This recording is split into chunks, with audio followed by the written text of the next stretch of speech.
Wasn't my Why idea. don't we start? Why don't we start by introducing ourselves, kind of going around the table and saying where we're from and maybe our role at the house. I'm Melinda Hull. I'm from Duncan House in BC.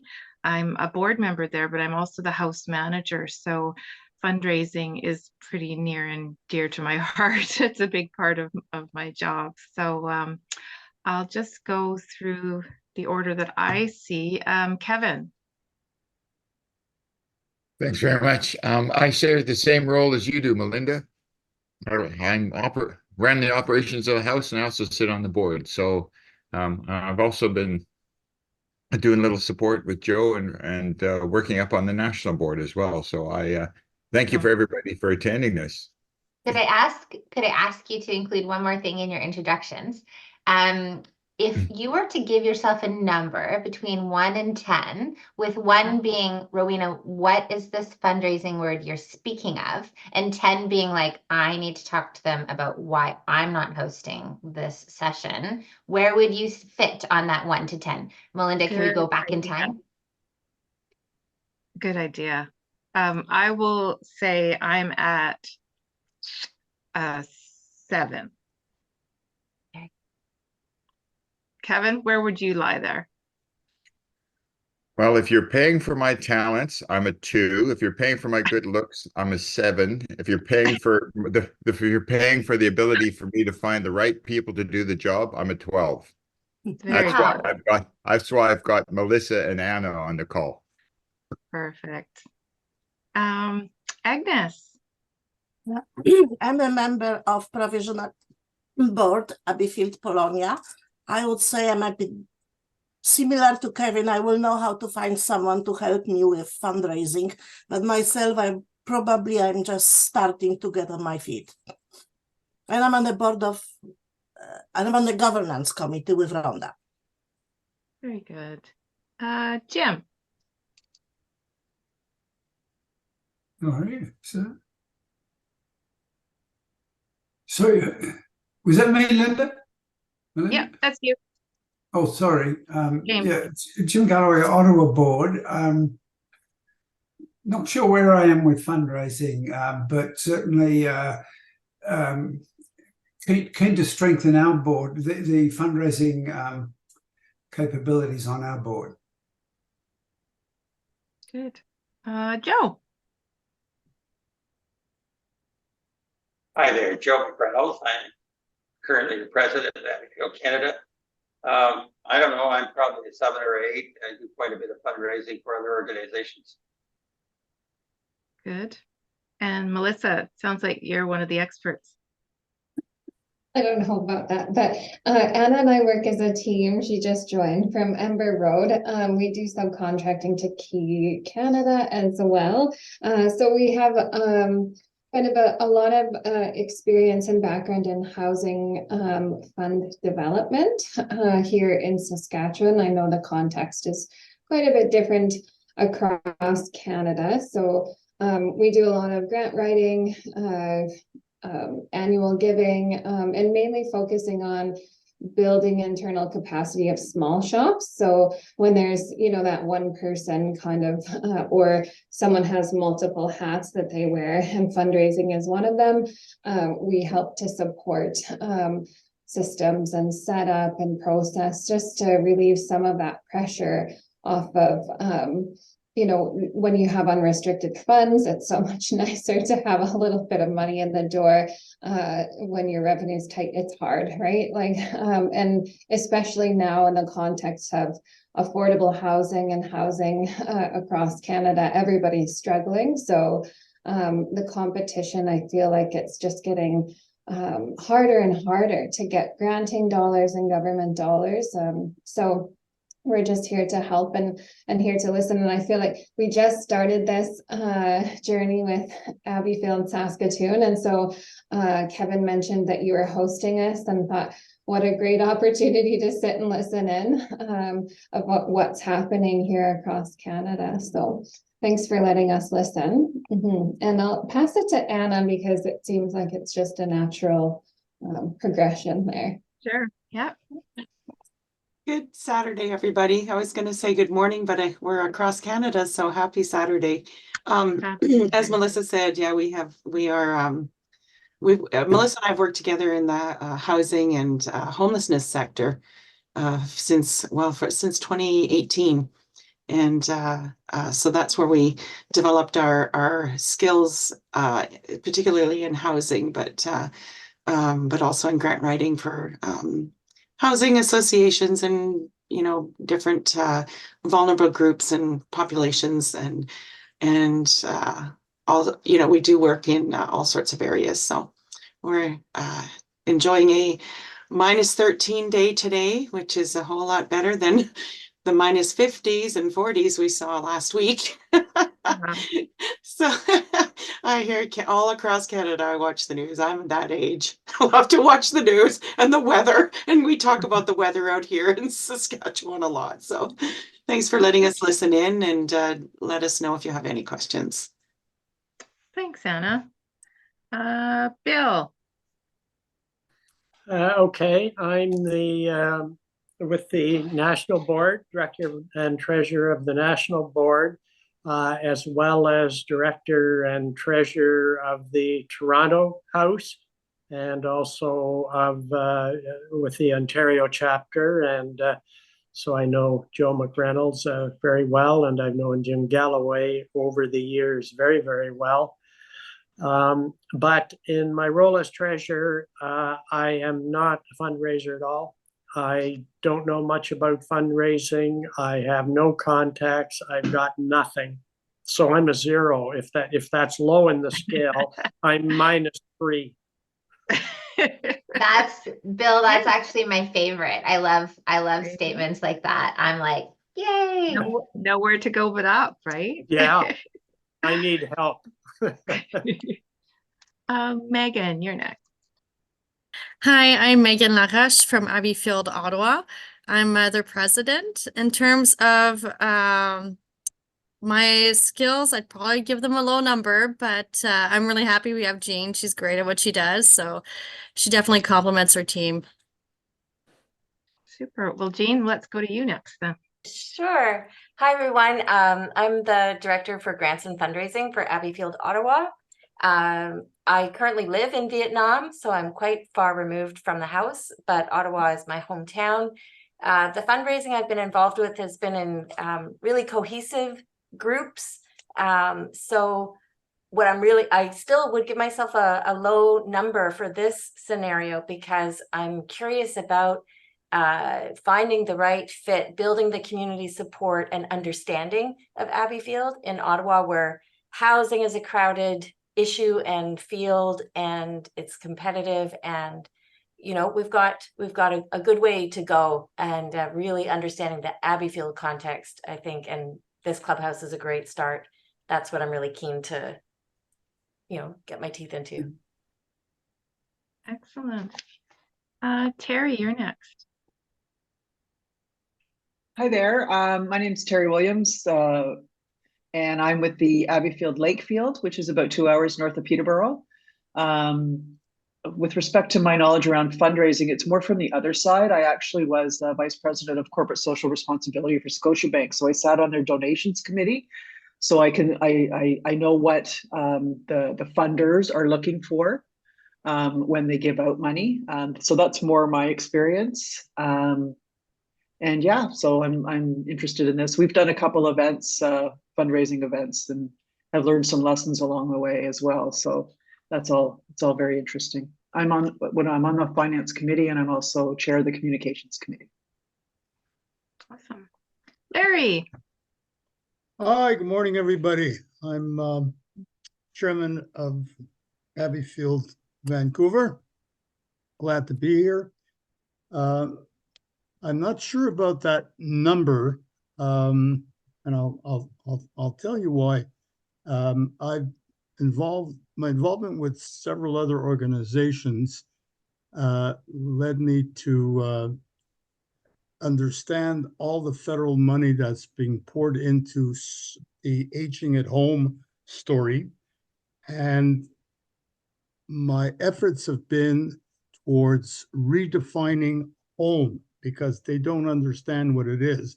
And Abbeyfield is a shining example. And to tell you a little bit of my personal ambitions, it's to really get the governments, and I mean all levels, to understand who we are and how unique we are and the product we have.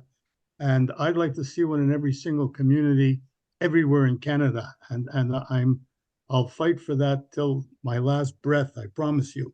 What I'm hearing this morning is kind of interesting when I think it was Melissa who had mentioned the competition for dollars. It's so true, and there's competition for volunteers as well. And volunteers very often are as good as dollars, or even better sometimes, because of the things that they can contribute. When I hear that we do have some successful grant writers who are identifying areas of where if it's good for one Abbeyfield, I imagine it could very well apply to others. And I'd like to see, that's a huge resource, and I'd like to see that shared. I've stepped up and helped other Abbeyfields with very little red tape and very quick reaction time. And I think we have little pockets of very successful and talented people in that area. For instance, the banks was just mentioned here. I'd like to know what they are. We have people, I'll go after them. I'll go after them myself with pleasure. But these are resources we must share. And I do it voluntarily, and I think there's got to be some kind of a collection of these things, like a funnel, and get them out and discuss it in these type of meetings. Thank you all. Great. Thanks, Larry. You're welcome. Besides Rowena, have I missed anybody? No? Oh, I don't think Okay, so. well, let's get started then. Rowena Veylan, the founder and lead instructor of the new School of Fundraising. She's worked in the nonprofit sector since 2003. And you wear a lot of hats, Rowena, don't you? Fundraiser, consultant, teacher, mentor, and I believe mother as well. So, oh, my dog's barking. So I'll turn it over to you and mute myself. Sounds good. Hi, everyone. Thanks for spending this time with me today. I'm super excited. I actually am quite sad we're not in the same room together, because you are a great bunch. Wouldn't it be fun to all be together? But I like to come into the session with actually that energy, like we are in the same room together. And I think we can actually bring that into a Zoom meeting. And so I love the various comments. I'm here to listen, here to listen. Well, I'm going to get you talking too, because I'm not going to speak at you for an hour and a bit here. This is going to be, this is what I always say with the school. Our workshops are, you get out of it what you want to, right? And what you want to put into it as well. I will start by acknowledging that I am joining you from the beautiful lands of the Coast Salish people here in what's referred to as North Vancouver, home of the Musqueam, Squamish, and Tsleil-Waututh nations. And on days like this, I am very grateful we are in North Vancouver with like a foot of snow in our front yard, which is, I'm sea level, which is very rare. We did build a 6-foot snowman on Wednesday, which was a first in my home. I am from Prince George, much further north. And so snow just warms my northern girl heart. So I hope that we all take a moment and acknowledge the lands that we are guests on from across this beautiful country of ours. So yes, I decided in the middle of the pandemic, I love fundraising so much, I should open a fundraising school. And my husband was like, wait, what? What are you going to do? So it's been 2.5 years now. We have had hundreds of people through our programming. And my very favorite thing to do, to be honest, is to talk with groups like your group. I've had a lot of interesting private bookings with groups like yours. I did an in-person conference with the Organization of Military Museums of Canada, which I didn't even know was a thing. I've spoken recently at a provincial hospice conference, at volunteer conferences. So every group is really unique. And one thing to keep in mind is that there's no magic sauce for fundraising. So, you know, it is important to think of who you are as an organization, and Larry, much to what you said, and what connection is meaningful for you. And so a lot of what we do, you can Google anything to do with fundraising. If you want to design a monthly donor program, or grow a monthly donor program, or launch a legacy giving program, you can Google that. But what we like to do with the school is spend time thinking about who we are as an organization, helping you to think, who are you as an organization?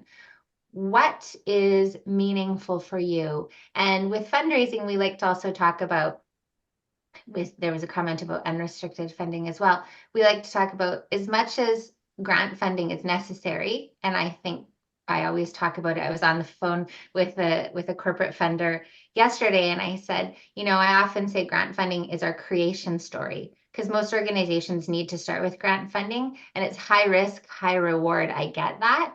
But if we don't start the marathon funding that we need, right, then it doesn't happen. So if we don't start that those unrestricted funding opportunities, that yes, it takes some effort and it's slow to grow, but once it grows, it is really meaningful for your organization. If we don't start that alongside of those high risk, high reward opportunities, then they never happen. So I talk to people a lot, and so I'll be talking to an organization like, Rowena, you want us to take time away from our grant writing to go get 10 monthly donors, and what would that be? Like, what does that really mean for our bottom line? And I say to people, well, if you don't get 10, you don't get 20, and you won't get 100, and then you won't have 1,000. So, you know, we have to start somewhere, and sometimes it's hard to think about where that start is. But let's get into it. I have a chat question for you first. Just a really quick chat question. So if everyone can open up their chat, what word comes to mind for you when I say fundraising? What word pops in your head? Just one word, fundraising. And what word comes to mind for you? I like all the smileys on people's faces. Nagging, money. Okay, Jean, that's hilarious. Volunteers. Procrastination. That's time consuming. Yes. Challenge.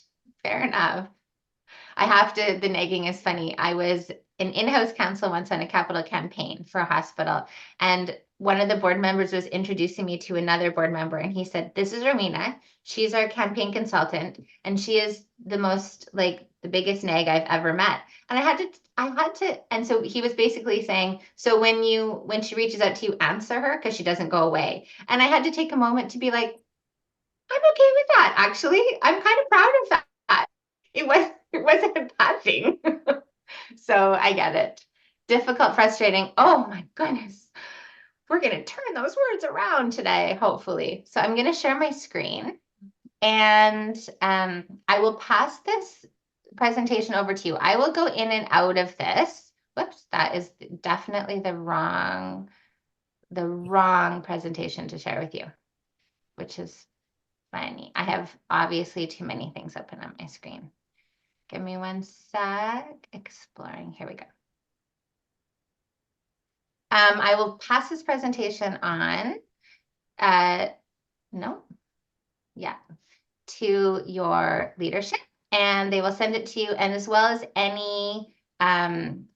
anything I promise you for resources as well. And I'll send some links over to you as we go through.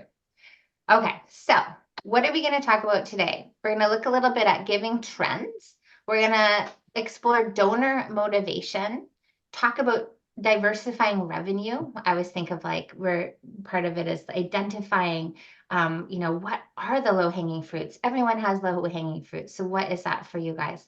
And how we create meaningful relationships. And then we'll have discussion and kind of current hot topics throughout as it comes.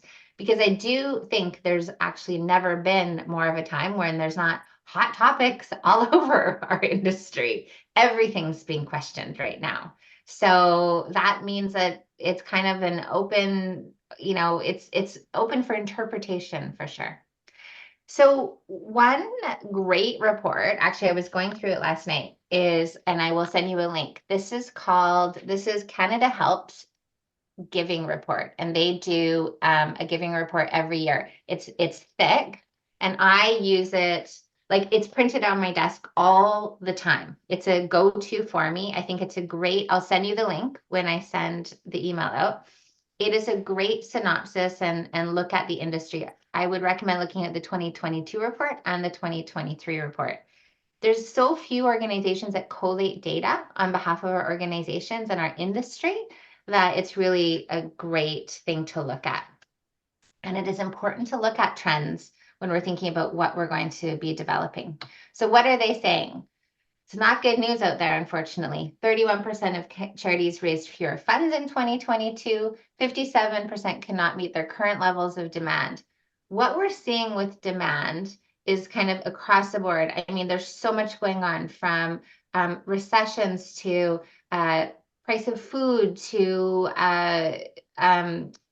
post, I always think it's weird to say post-pandemic, post-isolation time. So many things are having really serious mental health issues. So many things are driving people to charities. So their demand is going up and their dollars are going down. 55% have fewer volunteers than before the pandemic. That was brought up. Larry, I think you brought that up, if I'm not mistaken. We are seeing that across the board. I'm hearing that in a lot of workshops. If we look at my mom, who lives in Prince George, and she goes to the NICU to cuddle little babies. She's a baby cuddler, which is actually a volunteer job.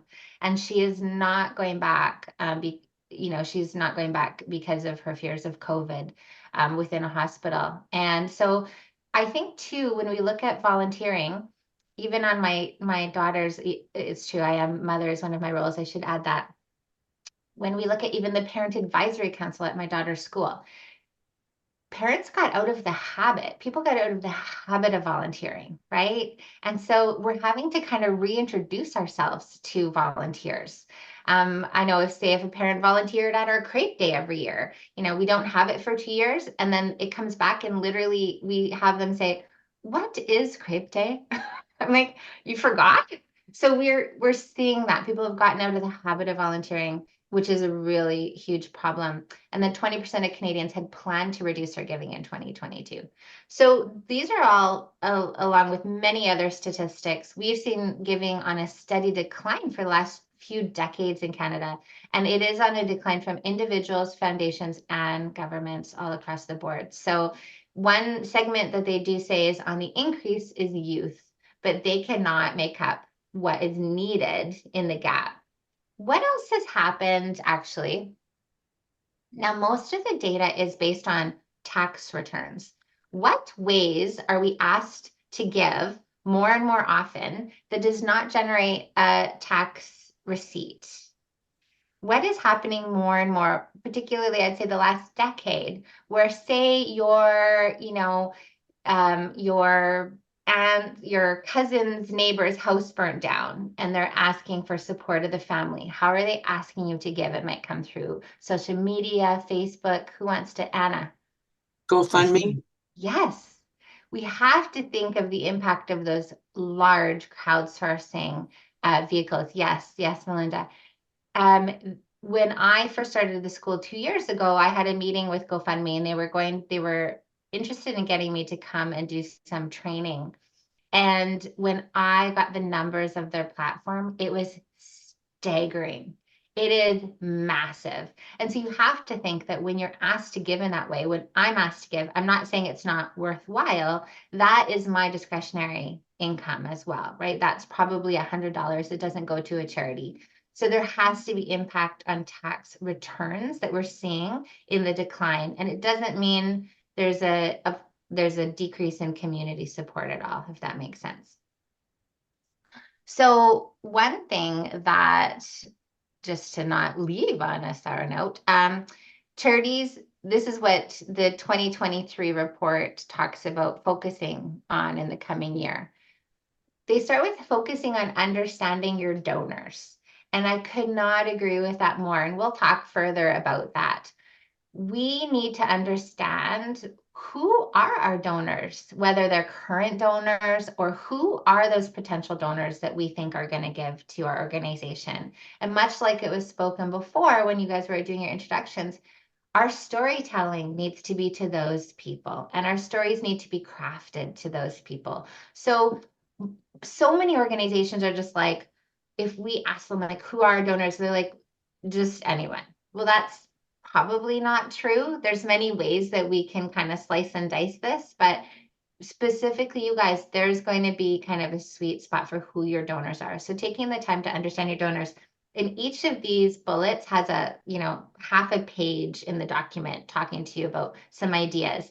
Many organizations do things like donor surveys to learn who their current donors are. I'll share some tidbits later too. Create youth engagement and donation opportunities. So they are, there is that thought about if we see a steady decline in donations, we have to think about who are the next generation of donors and how do we train our youth to also be donors. I think there's something really special about connecting generations in particular. I can tell you that I walked down the street of my daughter's school into an assisted living home and asked them if they'd like to come volunteer at the school because I thought that would be really fun. They politely declined, but I thought that would be a good idea. So there is really something special, and I think that when we look at your story, everybody can relate to that. Everybody will age. Everybody will, it's not like when you are the MS Society and not everyone has MS or has MS in the family, right? There's a relatability to your story as well. Much like when we were talking about, when I was talking to the hospice conference, part of the conversation was like, people don't want to think about aging in hospice time, right? So we had a really great conversation about that. And I think all of that is really important to put on the table to understand more about either limitations or storytelling in a way that we can help educate about what we do as well.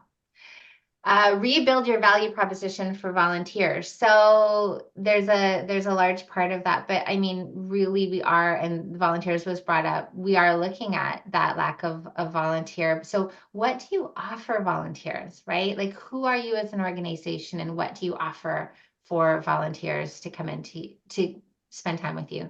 Invest in capacity and thoughtfully address staff burnout. Remember when the pandemic hit, I was mentoring a young woman who was working at an arts organization at a theater company, actually. And she was, their team of 8 was cut immediately to a team of 4. And everybody was promoted because there was hardly anyone there. So there was no less, there was just twice as much work for everyone, right? And there was a lot of stress on it as well. So really that staff burnout is really important, and take a holistic approach to digital transformation. There's a whole section in that in the document on that. And I think that's actually really interesting. It talks about the fact that organizations are kind of held to the same, maybe unfairly held to the same level as the for-profit industry. So giving should be easy on our web pages. Our web pages should be laid out so that they're easy to navigate and get the information we need. Your donate button should not have a second click. That's the first thing. Your donate button should go directly to a donation page. It did jump on an Abbeyfield House page, and the donate button went to a second page, and then it was donate again to click. So there's things that we know as an industry is really important to have. And there's grants available at times too for things like digital. And some of these things we don't think of as often as just kind of getting that money in. So I'll send you the document. Really great learning to be had in that too. And so pour over it. I really like it because it has bar charts and pie graphs and just really digestible information. So does anyone have any questions? You guys can come off mute. You could do your reaction hand so that I see you at any time. You can go into the chat at any time.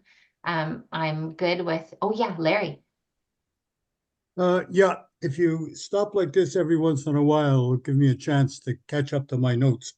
One thing you said very interesting, which I think melds into your subject, is hot topics. Abbeyfield Houses happen to hit on 3 hot topics. I'd say food security, affordable housing, and perhaps most important, we address social interaction and really solve a big problem of isolation and loneliness.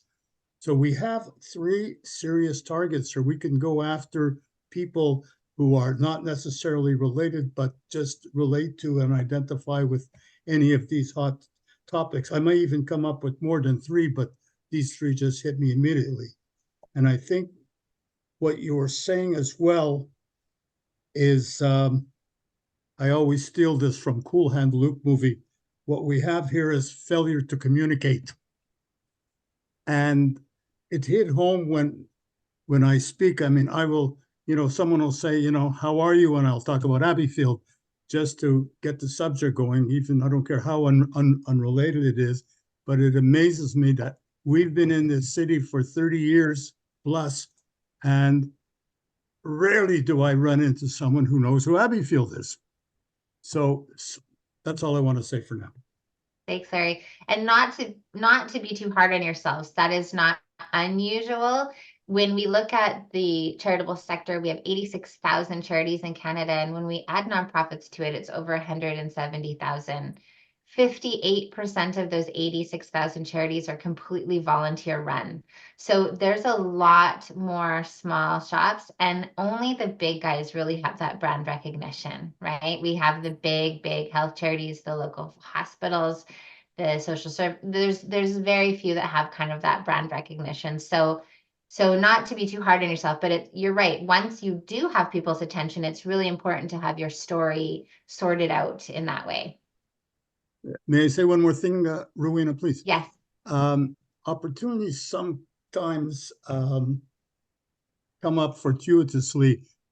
When my wife was diagnosed a couple of years ago with lymphoma, I found that the BC Cancer were so exceptional in so many ways that I contacted their social worker department, and I asked the question, when people come into VGH or any of the major hospitals here from outside of the city, and they're going through a treatment which doesn't require them to be hospitalized, like sort of outpatient things, where do they go? And they used to have a place which handled 30 families. Somehow, before, just when COVID hit, they shut it down, and like many things, it just never reopened again. And I said, listen, I have a guest room, and I'm going to dedicate this to any patients you may have. Let's try an experiment. And the first one was also a cancer treatment that was in for chemotherapy, and she turned into a stem cell candidate, and she was with us for at least 3.5 months. It was a fantastic experience, and I think we experienced, and when I say we, I talk about the resident staff, even more than her. And she did say, without you folks, I don't know how I would have managed it. She's had no people here. Her family was north of Prince George, and they just couldn't get here. They didn't have the means, but this was a place to target, and I'm thinking we can target these type of institutions too. Just have to, open up our vision a little bit. I appreciate it, Larry. I'm gonna cut you off at times though, because I want to. No, cut me off anytime you want. Because I'm a married man. I'm a married man. I'm used to that. Well, fair. I love that. But okay. I want to get to, I love this brains, and I think that part of it is, when we get through the discussion, this is a 2.0 for you guys to look at, like, what are your opportunities? And I think it's great to always be thinking of opportunities. And I think that for me, looking at what your experiences are with other organizations is a huge thing. And I actually would encourage all of you to do that. So I love that as well. I love that. So I want you to, I have something for you to do now. I want everyone to think about a charity, an organization that they've supported financially, and think about either you currently do or you have in the past. Why do you support that? Cannot be an Abbeyfield house. It's like somewhere else. And then how do they make you feel as a donor? So why do or did you support that charity? And then I'd love like 2 or 3 people to share very briefly about what do you think? Why have you supported a charity? What was the charity? And how did they make you feel as a donor? Who wants to share these? Oh, Terry. So my dad passed away of Alzheimer's last year. And for his last year, I got involved in the Alzheimer's Society of Peterborough. So I'm now on their board. I wanted to help as much as I could. I'm now on their board. I donate, of course. They do a walk every year in May. So it was right around when my dad died. So I was able to raise a lot of money because my dad had just passed away. And I get constant, like I'm on their board now, but I know that all donors get constant emails, letters, a newsletter before Christmas with stories and everything. And they make you feel like really, like you're really doing something. And and of course, the reason why I'm involved, and I think a lot of people, the reason why they're involved in volunteerism is because there's a personal connection.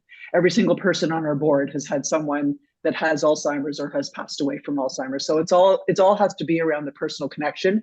The people at the walk last May, everybody's touched by Alzheimer's, right? And all of these people, they got together in teams and raised money and stuff. So it's a really good organization that I'm now very involved in. I'm actually the secretary on the board now.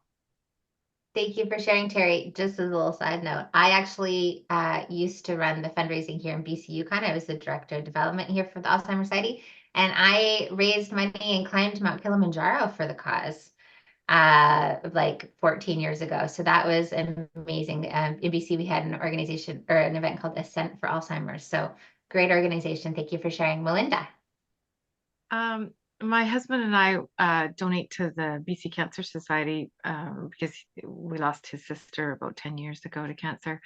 And it's on a monthly, which is great. But the problem with them is that they phone periodically and they kind of bully you into donating more. And we always give the same answer, if you're not happy with what we're donating, we don't have to donate at all, because if we wanted to donate more, we would, or we could. So it doesn't leave you feeling great. But I know the BC Cancer Society is a great cause, so, we stick with it. But yeah, maybe a different approach by them would be better. Thank you for sharing, Melinda. Yeah. Thank you. And Kevin will, as our third, has put in focus on the family as they helped your parents directly. Thank you, Kevin. Jean, I saw your hand. Do you want to share something? Yeah, just related to what Melinda said. We've donated to a college that my husband attended, and there's very little communication except that they have current students give a call once a year just to say who they are and how they're continuing to benefit from the donation that is being made. And it's just establishing connection. There's no further ask. It's just, I'm sharing the living proof of what the donation means and how it make like the personal impact. And I think that just, I picked up the phone the one time and I was impressed. I didn't even go to that college. I didn't have that personal connection. And so it didn't have to be the frequency, but it was the personal impact that then kept us donating even with moving around. So thank you for sharing. Thank you. I always ask, this is one of our common questions to ask part of our own motivation for giving and what is behind our own motivation. Melinda, stories like yours are not unusual. I have people be like, oh, I've been a monthly donor for such and such, but actually I haven't heard from them, or I don't know how they make me feel as a donor, right? So Terry, stories from people who benefit directly from volunteerism or donations is very powerful. Absolutely. Ultimately, different segments of fundraising, we individually align with them or not. I don't give money to door-to-door canvassers. That's just not how my family works. I don't donate to street canvassers. I don't donate on the phone, and I don't donate to direct mail. That's me personally, and I'm a fundraiser. So I have to separate my personal thought from what's out there, because different fundraising would not occur if it didn't work. So they wouldn't be doing those phone calls if that wasn't a good idea for most people, even if it doesn't work for us. And so we often have to, it was funny, we were doing this and on one of my foundations classes, and this young man said that he was getting off the SkyTrain and he saw some street canvassers, and then he started talking to them, and now he supports 3 girls with Plan International. And he shared that as a story, and he's super happy about it. And I was like, oh, I haven't had that before. I'm like, don't make eye contact, don't make eye contact, don't make eye contact. But that's, that worked for him. So I think that's really interesting. We always have to, as fundraisers, separate ourselves from what we think, even though it's sometimes hard, because we're like, who would do that? But they wouldn't do it if it didn't work for most people. So that's interesting. Thank you so much for sharing, everyone. We're going to, when we look at surveys now, when we look at what do we know does motivate donors, obviously donors are very driven by mission, right? They're driven by the work that's being done. And we heard about that in the examples. They wouldn't know about that work if they weren't shown impact. So impact stories, so I'm just going to,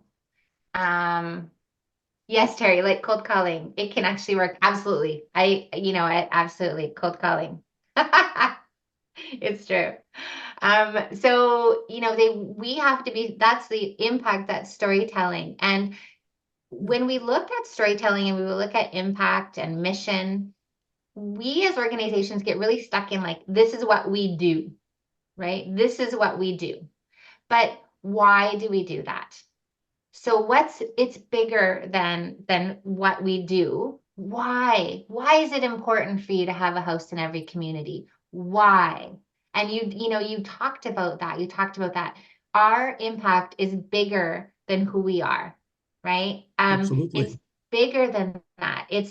We're trying to solve big problems, and that's really important, and that's what really grabs attention. Donors give because they trust your organization. And that's a tough one for me as a fundraiser, because I would say, I feel I'm getting asked less, what is your overhead? What is your overhead? Which is good. I don't know if anyone has seen the Dan Pelota TED Talk.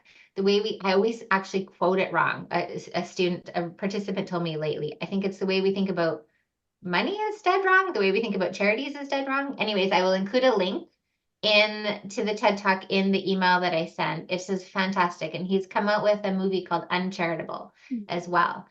So it's really, we should be proud. It costs money to raise money. So we should be proud about that. We can't hide away from that. Charities, when we operate in scarcity, or when we don't, I remember working with one client who said, okay, Rowena, we're at 12% overhead, but don't worry, we're going to get it down to 10. And I was like, whoa, hold up, wait a second. I have an idea. Let's get it up to 20. And they're like, wait, what? What do you mean get it up to 20? Because we can't get out of our current situations unless we put in the money that we need to do that. Right. So sometimes I totally understand. I sit on a board now. Sometimes it is like, okay, if I said to you guys, okay, if I granted you 2 FTEs, so 2 people, one maybe is going to be like a grant writer for everyone across the country, and one's going to be like a fundraising coordinator for everyone across the country. Do you think that you could raise more money? Do you think all of you collectively could raise more money with people, right? But we don't have the money to pay the people. But we can't put the onus on them that they need to come and raise the money for their own job. So it's like a little bit of a chicken and an egg thing, right? We have to sometimes take the risk to say, we have a very solid plan and we have confidence that it can work, and we need to hire someone to do that. So as a board, it's hard because you have to take those calculated risks at key times of growth as well. People give because they have a personal connection to your cause, and we heard that in what was shared. I sit on a board now with Ovarian Cancer Canada because I lost my best friend to ovarian cancer 3 years ago. That's a very personal connection to me. You have to think about, what kind of personal connection would your donors have to your houses, to your organization, right? I assume that there's a lot of family members who are very grateful for your houses and grateful for the work that you do and grateful for the support you've provided their family.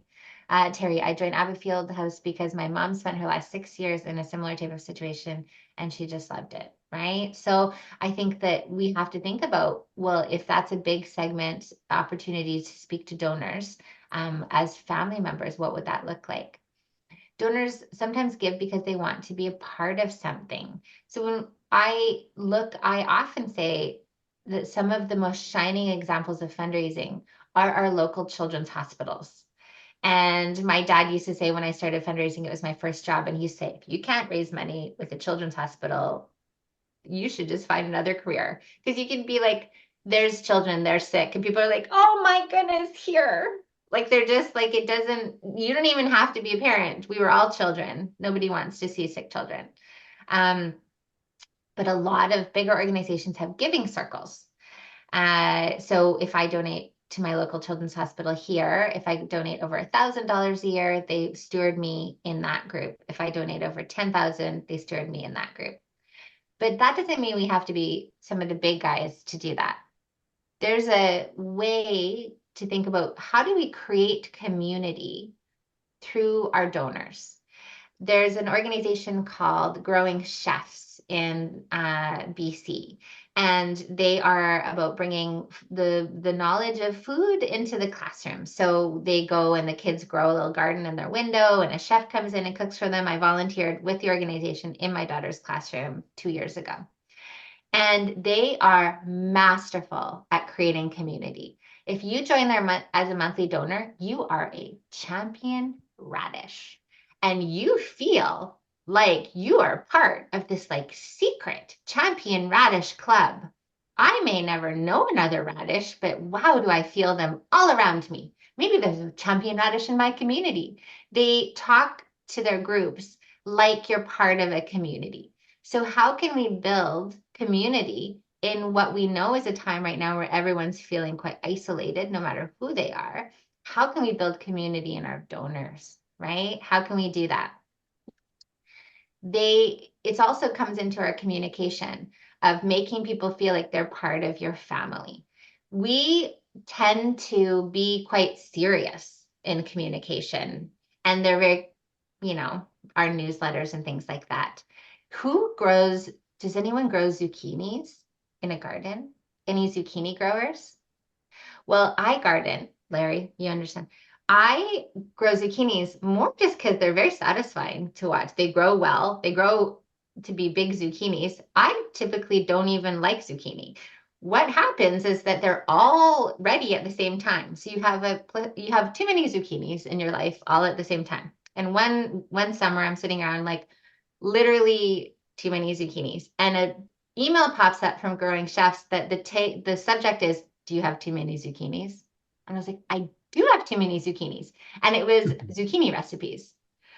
And did I ever feel like they were a part of my family at that time, right? Like I was like in their community. So we can be very personal. I highly recommend signing up for their e-newsletter. I tell everyone this. They probably are like, wow, we have 1,000 people signing up for my e-newsletter because of how personal they relate in their messaging.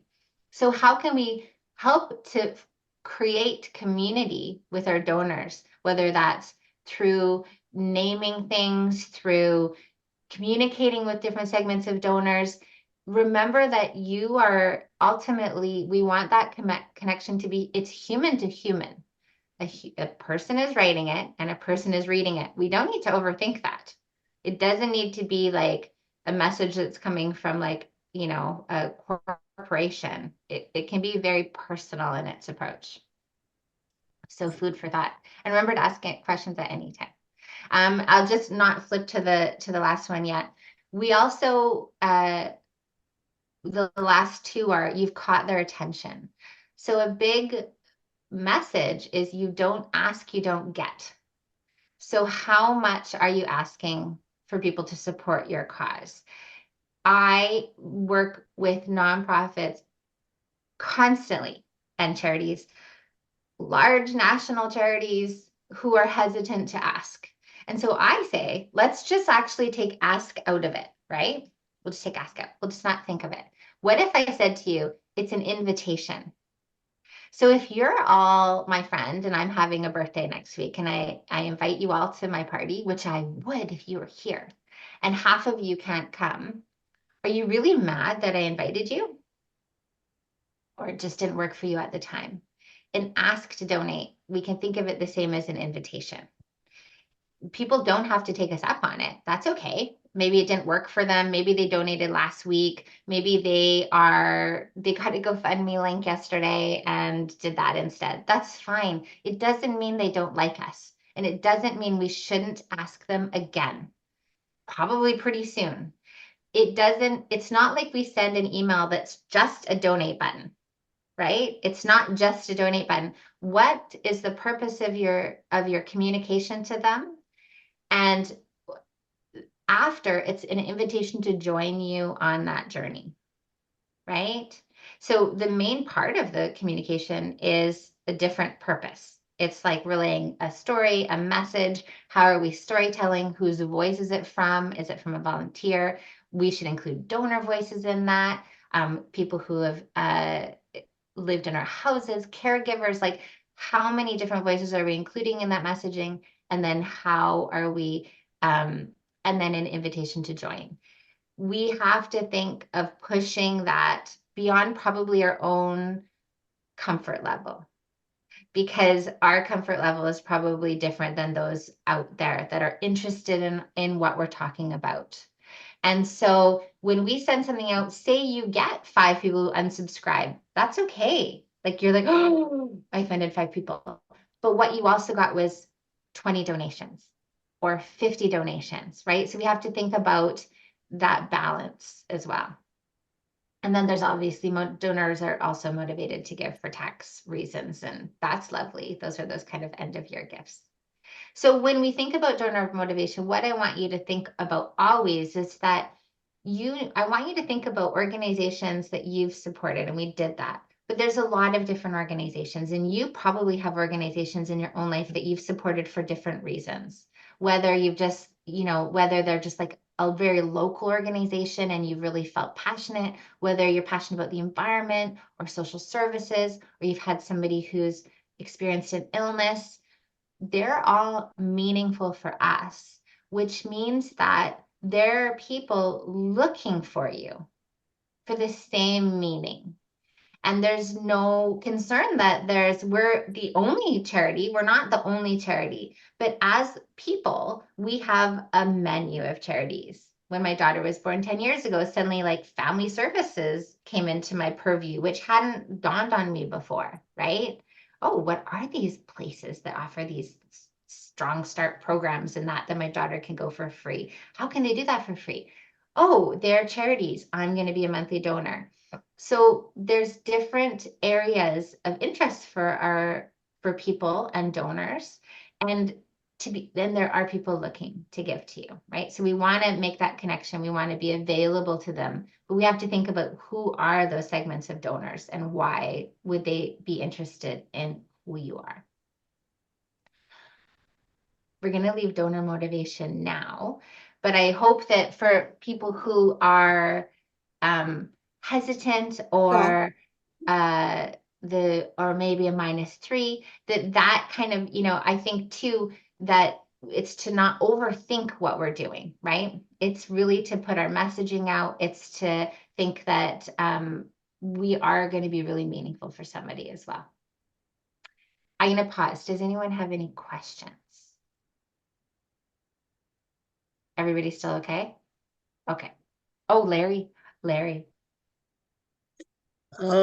I think what you're focusing in on is back to the personal relationships and just explaining how you related to those services that came to your help and impressed you.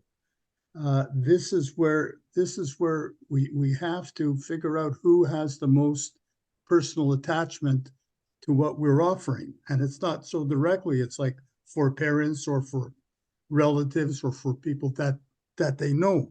So again, it's getting back to exposing what we have to offer them and try to get them to relate on a personal level like you did with when you had your child. That's all. Yeah, I mean, really, it is kind of that person to person, right? Who is that? Some the relationship organizations. again. Sorry? It's the relationship again. Yeah. And not the person to person. You're relating to that organization because of your experience with your child. So there's Absolutely. those relationships. Okay. Yeah, absolutely. So if we, amazingly, there's so many different ways to raise money, and this is not an exhaustive list. This is just, you know, there's a lot of different ways to raise money. And when we have people who are interested in supporting us as an organization, the more ways that we can offer them to raise money on our behalf, the more they will. If we have, I remember in the, I will say in the early, when I used to, you know, in the early 2000s, literally these were the conversations. We should all have a donate button. Yeah, that's a good idea. A donate button. Ooh, what if we did it in the header and it was on every page? Oh, that's a good idea. We should have it on every page. Anna, you remembering this? We should have it on every page. Oh, I know. What if we made it a different color? We should do research on what color is the most noticeable of donate buttons. So we should do we should ask people to do psychological research on what color should that donate button be. Now, if I said to you, now you'd be like, honestly, of course you have a donate button. So what's the next one? A big one is a ways to give page. A ways to give menu page for your organization that would outline all the different ways. I'm going to pull one up. Does everyone know what I'm talking about? Do you want me to show you an example? Let's look at it.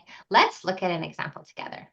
I do this all the time in my classes, and let's see if they fixed their page. There's one organization that I usually look at. Oh. Okay. Oh, they've just launched a new site. Let's look at this. Okay. So if we look, can everyone see this page? This is Minerva. I'm very impressed. They've just launched a new site. So they have about, impact, for employers, leadership programs. But if you look at impact, there's a ways to give. So when we go through this page, types of donations, you can make a one-time donation, monthly giving, program bursary fund, an award. Let's see, learn more. Whoops, no, that's not a good. Other ways to give. Look at this. Planned and legacy giving, shares and securities, fundraising events. So let me just look at, I'm going to look at Ovarian Cancer Canada. And if we get here, make an impact, ways to give. So another ways to give page. If you look at any of the big guys, or Minerva's not that big at all, this is really an important thing. You can donate, you can honor a loved one, gift of securities, leave a gift in your will, corporate and workplace giving. So make a donation, become a monthly donor, honor a loved one, in memory, in honor, gifts of securities, leave a gift in your will. I would assume that legacy giving is a major opportunity for you. Are you getting many estate gifts for Abbeyfield House? Do you Melinda, I'm looking at you. Do you have that on websites? Okay. So when you are looking at that kind of thing, considering make a gift in your will, you can look to the big guys and read through this. Read through what they have on their website. Read through when you look at some of your local children's hospitals. If you look at BC Children's Hospital Foundation, some of the big hospitals, how to help. Let's see, it's not coming up. Plan a legacy gift. Go to something like this, ways to leave a legacy gift. most likely you're just talking about leaving a gift in a will. That's the most common legacy gift in Canada. On average, I believe most of them are now on average $40,000. Will gifts, just read through this, read through all of their documents. You don't have to get into life insurance and property and RSPs and all that. So it's just yes, Melinda. Sorry to interrupt, but I was Oh. just thinking about in regards to legacy giving. I mean, we deal with seniors and they're going to pass away. How do you approach that with them? Say, like, how do you get that message out to them that they could leave us something in their will? So legacy giving is it is a whole other probably workshop on its own, but there is a great person. His name's Fraser Green, and he works out of an organization called Good Works, which is in Ontario, and they have a wonderful blog, and he's written many books. I think his last book, he's written a book called Iceberg Philanthropy. He's one of I always call him one of the godfathers of fundraising in Canada. And I think his last book was You Can't Take It With You. And so I'll send you a link to their blog. It's searchable, and he writes great content on legacy giving programs. And I would really recommend, there's an organization called Canadian Association of Gift Planners, and it's called CAGP. We have an association of fundraising professionals called AFP, but CAGP is a really great resource for legacy giving too, and they have a lot of local chapters and the local events that they put on. And so they do have really technical events. Sometimes I look at them, I'm like, I don't even understand what that word is, but they have a lot of they have the breadth of knowledge too. So they'll have a breakfast event, and they'll have, how to start a legacy giving program, how to grow a legacy giving program. I'm going to have for the school, I've just brought on a new instructor who's going to be creating how to start your legacy giving program workshop that we're going to start for next year. So definitely a lot of, I think it's, part of the legacy giving would be to not kind of shy away from those conversations. It doesn't have to necessarily be those that are at your homes, and it can be. And it's also their families, right? Often the legacy gifts or the estate gifts come from a caregiver as well. So somebody who is really impacted by the work. With the value of real estate skyrocketing across the country, those legacy gifts, those estate gifts are getting to be bigger and bigger. And so that is something to really look at in honor, in mem giving. You have to think about what ways to give really work for you. If we look at the difference between that Minerva page and the BC Children's Hospital and the Veylan Cancer Canada page, they're like 80% the same. The order is different, and some are different as options because they really thought about what to talk to their people about, right? What donors do they see, and how do we then kind of double down on that's a good idea. And often we have to think about the more that we encourage people to fundraise from their community, the better. So whether that's, could they do a third-party event in mem in honor? How do we encourage giving in different ways? Could they collect money on their birthday and give it to you, or a wedding instead of presents? So the more that we can get people fundraising from their own communities, the better as well. Bill. Yes, I have a question regarding fundraising with personal friends. I'm not going to say, let's say necessarily one's 5 best friends, but let's say we all have a lot of acquaintances and they're friends, first and foremost. And some of them can have that we're sort of aware of, might be fairly well off. It very hard to do the ask because you almost feel like the relationship will be affected because you feel guilty for asking if they don't give.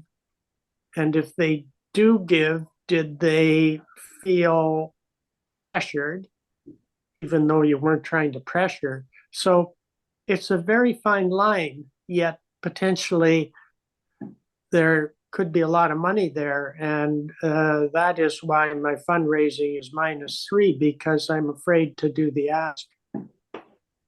That's a great question, Bill, and I love that. And we talk about that. We talk about that a lot of different organizations and different individuals. And I would say that I have no magic answer for you, except that I think that it's a very personal choice. And so I approach it. So, okay, for example, I'll give this example. When I was given the situation where I was climbing Mount Kilimanjaro and fundraising for Alzheimer's, I asked put my donation out huge to a huge amount.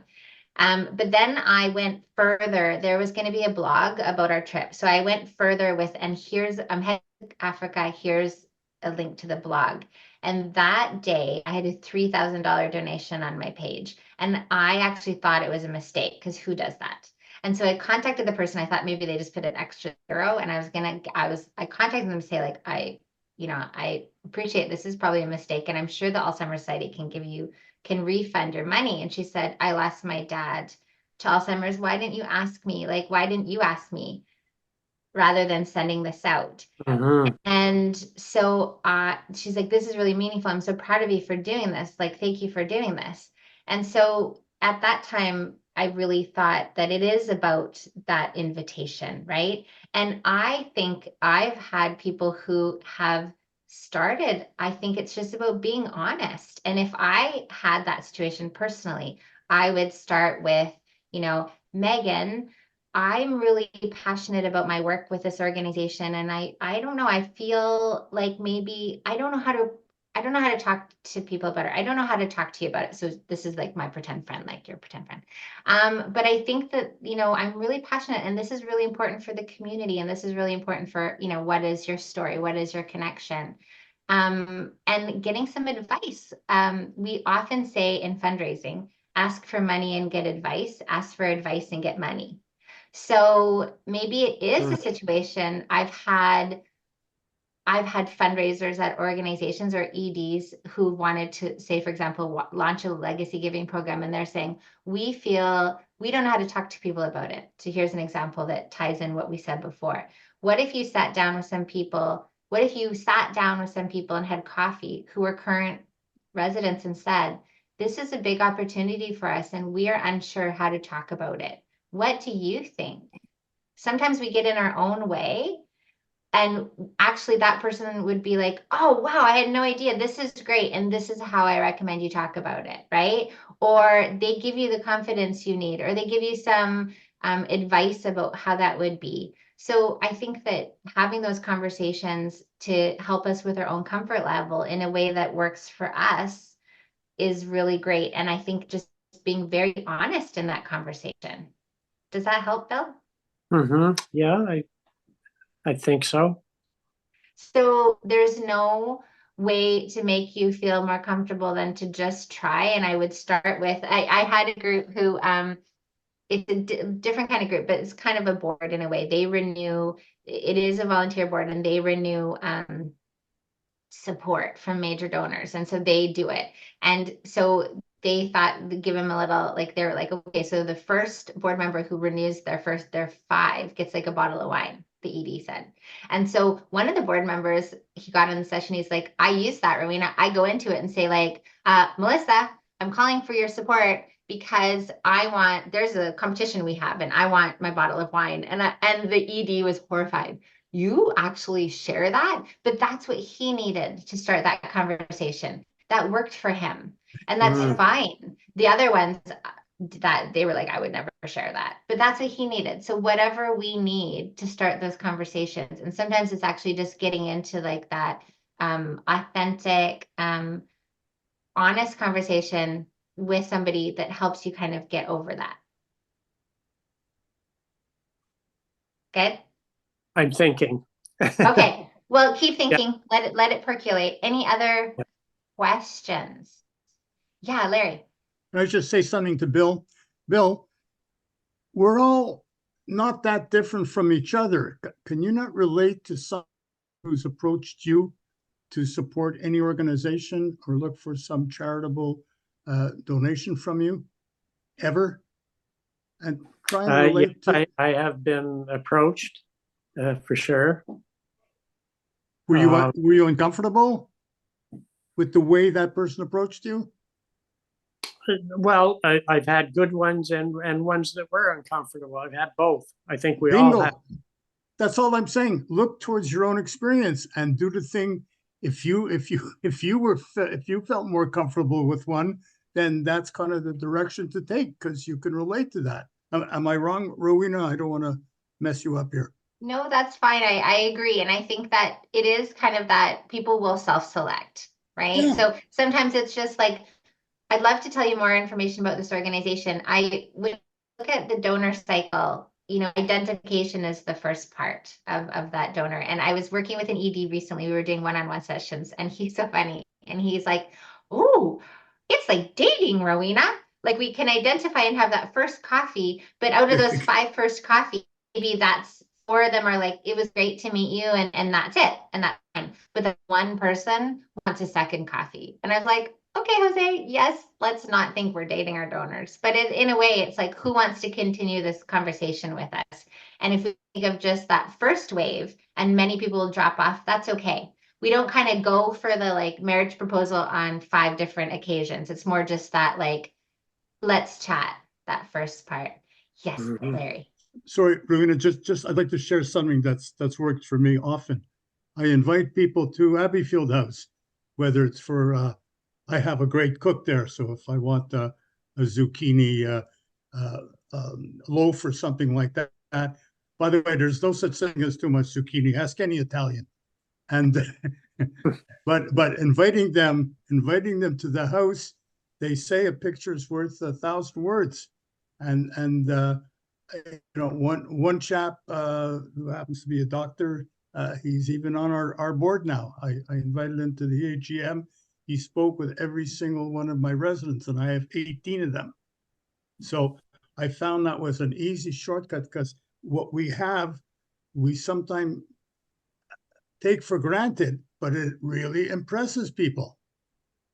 That's a good point. Yeah, to get them to the house. Yeah. Don't underestimate. Yeah. We see it every day. We live with it every day. Someone who's had him or her first exposure to it, it's wonderful to see how they react. And that's the time to invite them. Exactly. Okay, thank you. Larry, it's like you looked at my next slide. I love it. It's perfect. Thank you so much. So when I will tie it back in a second. Why we need to diversify revenue is much like we talked about at the beginning. It's because we need that sustainable, unrestricted funding that often is kind of the predictable funding that we have every year. And because as different segments are hit, we know that. So when I had a group in recently and through one of my accelerator programs, and one of them said, "Rowena, I am an accountant by trade. So how do we create a budget that actually we can make happen the next year, because it never happens as we plan?" And I said, "Oh, that's because we do not have a crystal ball. So sure, I can say I expect we'll have $100,000 in grant funding and $15,000 in MEM and this much in monthly giving." That's actually just my best guess. And it's an educated guess, but often when we're putting our budgets forward, we can't control, is that like a company, a corporate grant that then, it's changed its priorities and it's not funding you anymore? Is it a government grant that government has changed and everything's changed? So the more pieces of pie we have, the more we can ride the wave, and the more we can have areas also that surprise us, right? Oh, we weren't expecting that bequest to come in. So obviously the need to diversify our revenue. And I'm going to jump now on what Larry said. This is a donor pyramid. And so what this indicates is that every organization has more one-time or first-time donors that come through their organization than the ones that stay and become an annual or repeat donor. Once people stay, they tend to give more. So say they come in, say they've given to you their $20 gift, and because somebody asked them, but then they find out more about your organization and they stay. Maybe they sign up to be a monthly donor at $20 a month. So obviously they give more. There's less major gift donors to an organization and obviously less planned gifts, but the dollar figure goes up for the donation and the cost of raising those dollars goes down as you go up as well. This big orange arrow means we need to constantly be driving new people into our universe. And I often think the easiest way to think is, how are you getting new names into your database? How are you making new friends? So much like Larry said, if that's an opportunity to have people into the house, that's wonderful. How are you making new friends in the community? What is your role in the community? How are you bringing new people into your world? And Bill, some of the easiest things to do are invite people to things where you feel that they actually have a benefit from that, right? So if it was an event, if it was like a coffee and chat, we all have subject matter expertise. People like to come to things where they learn something. We love to learn. They like to come to things where they can eat and drink. It doesn't have to be alcohol. It could be coffee. It could be muffins. It doesn't have to be high cost things, but it kind of creates that like community. So I would, if you're not comfortable asking straight up for money, often the comfort level increases a lot when you're like, actually, but you were having a coffee chat. There's going to be, a subject matter expert in some way there, or maybe it's just a tour of the facility. That's great. You're probably more comfortable asking people to come to that with you, right? So there's different ways that we can bring. So how are we bringing more people? What's driving this big orange arrow into our database? So there's a fine line between what we would call friend raising and fundraising.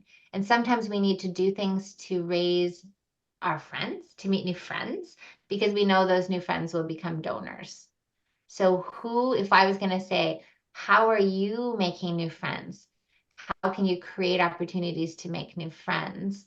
That's a different lens than raise money, but we know that creates future donors. And we have to have people that we get to know first before we ask them for money, because we don't go straight for the money. Sometimes we do, that's okay, but it's not all the time.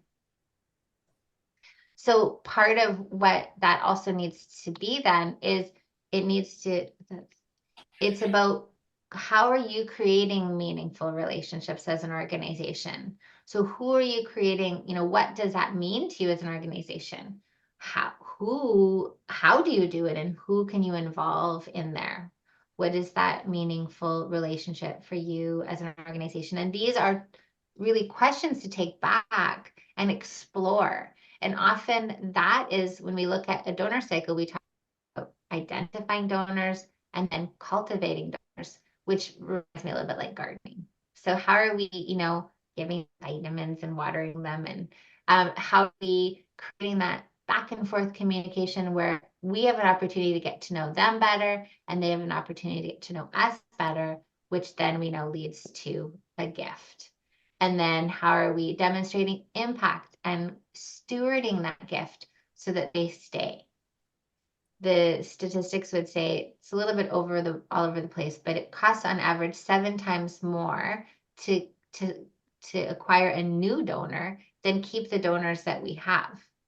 So we often don't spend enough time with our current donors, getting to know them and working with them to potentially grow their giving or add different giving levels to their giving. Maybe those current donors are the ones who would consider leaving a gift in their will.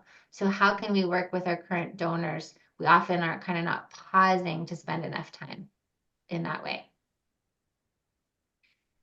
And then the power of your story, and we did talk about this already, which is great, but it really is in, who you are as an organization and what you're hoping to achieve, so that everybody can feel comfortable in conversations, emails that you send. It should be on your website, newsletters, reports, grant templates, whatever it is, really that cohesive story. I work with, when I am in-house a lot, I often will say to an executive director, how comfortable is everyone with their story? And they are, oh, it's really comfortable. But then when I actually poll people, they're sometimes not as comfortable as I think.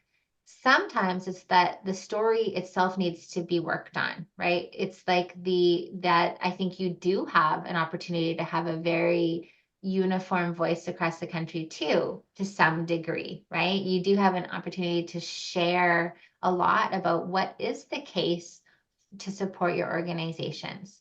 So why would a donor support your organizations? Then you can have your local nuances on that. But ultimately, you have a lot of opportunity to band together to make sure you do have a common voice. And I do think your fundraising can look quite similar. Your fundraising approach can look quite similar as well. I'm going to pause more time for any questions. Everyone okay? Are the hamsters running? Like, do we have running on wheels? Yes, that's what I like. That like Saturday. It's like Saturday Inspiration Day. Hey. Okay, so I'll go back. I just have a couple more slides. So also to keep in mind that it's important in organizations that everyone is a fundraiser and everyone is excited about this. I will share a story. When I was at the Alzheimer's Society, we had a donor call in and say that he was terminally ill with cancer, and he wanted to gift us his estate, but he wanted to sign over his house to us while he was living. And so we went to visit him, and we said to him, we don't mean to be blunt, but what is your tie to Alzheimer's? You're terminally ill with cancer. And he said, I've not been happy with how I've been treated on my cancer journey. And I feel like my estate is a drop in the bucket, the cancer bucket, where I've looked at what I think is the next big thing that we're dealing with, and it's dementia and Alzheimer's, and you're quite small. So I know my estate would be significant for the work that you're doing. And that was fair, but think of it like that is like a frontline situation that he was unhappy with. We also said to him, it is really hard for us it's more difficult for us to actually take over your house while you're living. Would you be able to write it into your estate? To which he said he'd done his research and he knows his children could challenge that and win. And he was not close to his family and wanted to make sure that we received the gift. And that was the only way to make it for sure that his wishes would be fulfilled. But I mean, the Canadian Cancer Society or BC Cancer Agency is never going to know that story. And usually it's actually the frontline workers wherever we are that need to understand that we need to raise money, because it's that family member who might make a comment to them that then can lead to a significant gift. But if they're not listening for the right things, they're missing it. And the fundraisers are not in those conversations, right? So how do we make sure that everybody is a fundraiser and listening for those cues that we need them to listen to? And then I was a fundraiser when a senior fundraiser said to me, Rowena, fundraising is about throwing things at the wall and seeing what sticks. And I thought, well, that sounds completely unsophisticated, would I say? Like, that sounds terrible. But now actually, I think that's actually very true. And I probably teach that more often than not, because it is about trying things. And there's very low risk, low cost ways that we can try things. Often it's about our messaging. We can share inspiring stories. We don't really know how our donors are going to respond to things unless we try it. So maybe we try and we're going to send out an e-newsletter, and we take a segment over here and a segment over here, and we try 2 different messages just to see what appeals to people more, or we ask our donors more. I have an accelerator group, and they were to go out and they were to call 2 donors when we were done and ask what motivated their giving. And that one phone call led to a $10,000 gift. Because they actually just phoned a donor and asked what motivated them to give. Sometimes we can think about like, well, we think our donors are motivated in this way, but why don't we actually just phone and ask them? What has motivated them to give to our organization? Why have they given? And then I'd say just to keep learning. So, you know, keep looking at different things. Check out our workshops if you want. We've got great storytelling workshops and case for support workshops. We have an Indigenous Protocols for Fundraisers workshop coming up. Make a plan and think of, you know, don't think of like, here's the 10 things we're going to do next year. That's too many. What about 2? And do them really well, and the rest can wait. Because if we pick too many things to do, we won't spend the time we need to do it well. And so what are the things that you can do easily? And then so throw some things at the wall, I would say. So I have 1 minute left. How's that? That's pretty awesome. You did really well. Thank you so much, Rowena, for coming and talking to us this morning. I just want to plug your school because I took the program and it was really, really helpful. And I would encourage everybody here to check it out, the new School of Fundraising. Any final thoughts from anybody? Rhonda? Oh, you're still muted, Hi, Rhonda. yeah, sorry. It's great information, but it's always great to hear the information in our context. So Yes. I appreciate your work, Rowena. And I'm wondering, just from the other houses that are here, I'm also a volunteer at a house.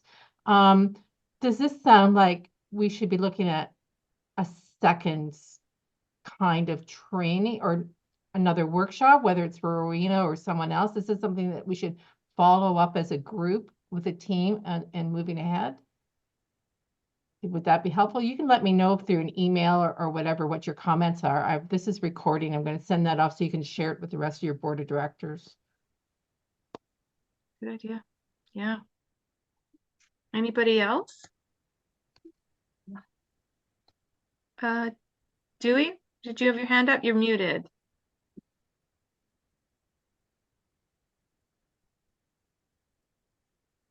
Give you a minute. There you are. Somebody had that. Larry had his hand up before me. Go ahead, Larry. Oh, sorry, Larry. I didn't see you. You're muted too, Larry. Larry, you're muted. Yeah, sorry. Age before beauty, Dewey. Go ahead. I'll follow you. You don't have to remind me. No, we are about to launch at Lakefield, by the way, our capital campaign very soon. I am the past president now, so I'm not so much involved, but we've gone ahead and we've hired a consulting firm who specialize in fundraising, capital campaigns and things like this. I presume, as I say, I was late coming in on a conversation here, but your presentation is basically aimed at individual houses, or rather than what we've gone ahead to pay a company to fundraise for us, because we're looking at probably raising $2.5 to $3 million. Dewey, can I ask what company you've hired? Oh yes, in the Peterborough area, the Dennis Group. Are you familiar with them by any chance? It's like vaguely, I think. Yeah, no, as I say, I haven't been too involved with that side of things, but I understand anyway, or we hope that they're professionals in their field, and you know, I think from what I've seen of your presentation now, it is aimed at people like ourselves who are going out there personally and fundraising. Now we have to be, I appreciate the fact that we also, as a board of directors, have to be involved with this company, and no doubt we will be expected to approach donors as much as they will, I would think. So anyway, that's about all.